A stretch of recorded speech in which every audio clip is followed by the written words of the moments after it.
Hello, everyone, and thanks very much for joining. My name's Yang, and I'm the head of marketing at INTEGRA Microfluidics. And I'm very happy to be here today to present about next-generation sequencing techniques and methods. The Human Genome Project and the sequencing of the full human genome was a very significant milestone for genomics. And the primary technology that was used for that was Sanger sequencing, which is essentially a single read or one DNA fragment at a time method. And since then, next generation sequencing was developed. And this is really a way to be able to look at millions and even potentially billions of DNA fragments in a massively parallel process.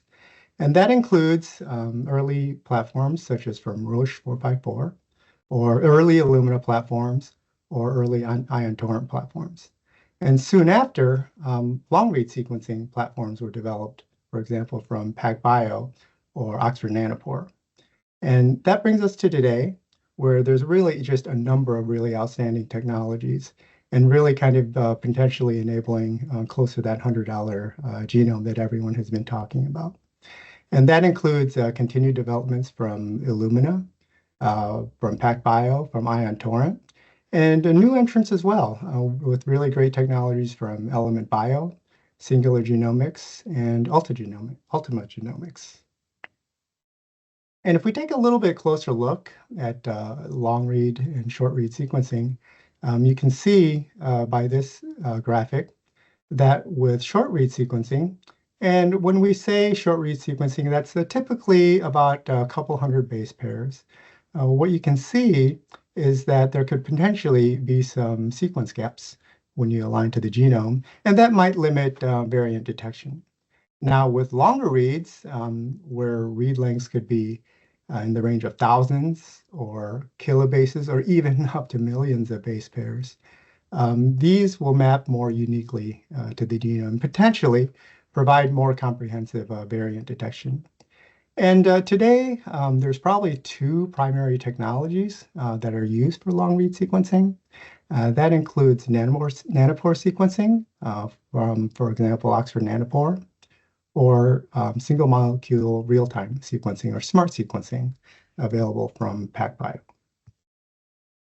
And if we take a little bit closer look at short-read and long-read sequencing, you can kind of think about it as putting together a puzzle, either with smaller pieces or larger pieces. And there's going to be advantages and disadvantages to both methods.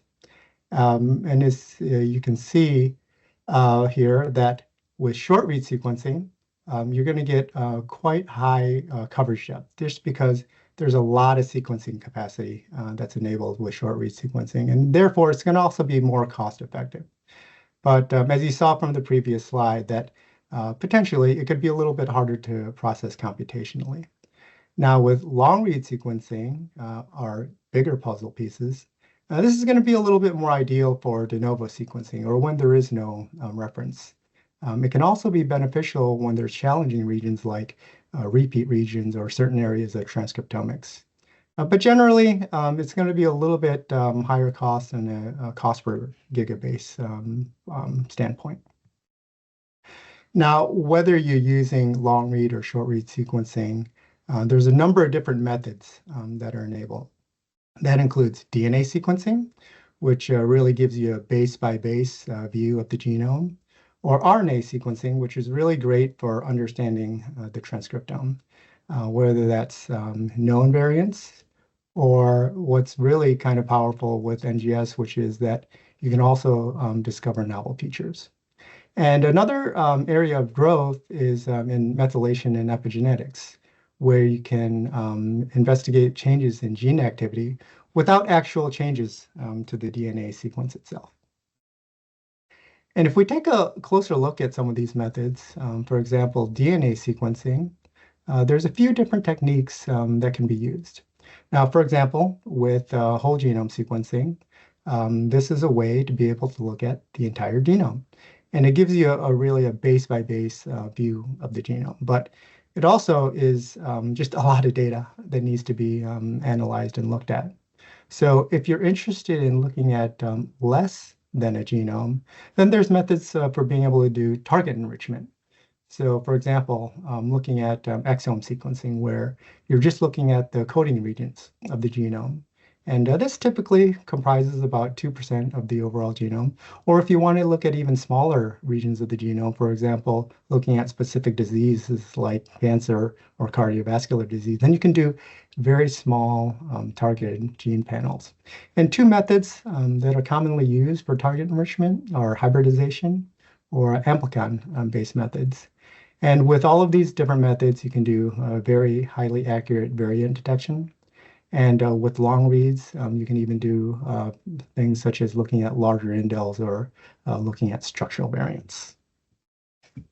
RNA sequencing is also a very powerful method for being able to look at both bulk analysis or single cell analysis. And these are methods for being able to study the transcriptome and, of course, be able to measure or monitor gene expression, but also be able to identify gene fusions or splicing events. And in recent years, an area of growth has been single cell analysis, so being able to look at results from a single cell. And this could be a really powerful tool, for example, to be able to look at and identify different cell types in a given population, for example. And as mentioned, another area of growth is in epigenetics and methylation sequencing. And this is really a method that allows you to look at patterns at a single nucleotide level. So for example, being able to look at methylation patterns using bisulfite sequencing to look at CPG islands or hypomethylation or hypermethylation, to be able to look at chromatin accessibility with methods like ATAC-seq, or being able to look at protein interactions with DNA with methods like ChIP-seq.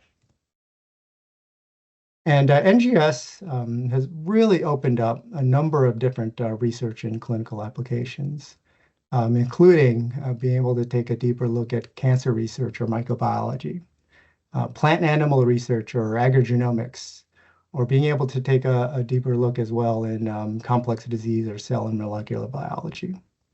Now, the great thing about next-gen sequencing is that it's actually being widely used in clinical applications as well. Applications such as reproductive health and non-invasive prenatal testing or infectious disease, being able to diagnose genetic and rare diseases.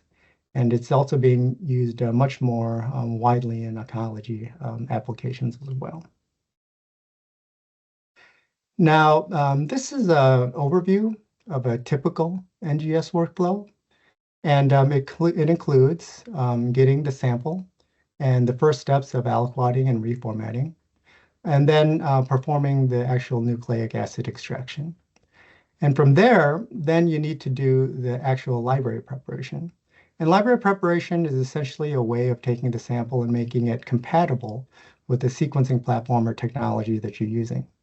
And two common steps in library preparation include fragmentation, or chopping up the DNA to the appropriate size for the sequencing technology that you're using, and also putting on the adapters. And so these adapters are typically put on either through a ligation process or a PCR process.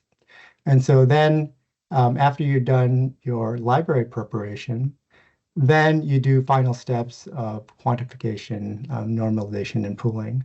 And then you're ready for the actual NGS sequencing itself. And there have been really a significant number of advancements that have made to this overall process, and of course, lowered the sequencing costs dramatically as well. And one big part of that is also automation, being able to automate many steps of this process, which has made it easier, more robust and reliable, and really to make it more appropriate for labs overall, so that large labs or small labs could be taking on NGS technologies. And with that, I wanted to thank you for your time, and hopefully this provides a nice overview of NGS techniques and methods. Thank you, and have a wonderful day.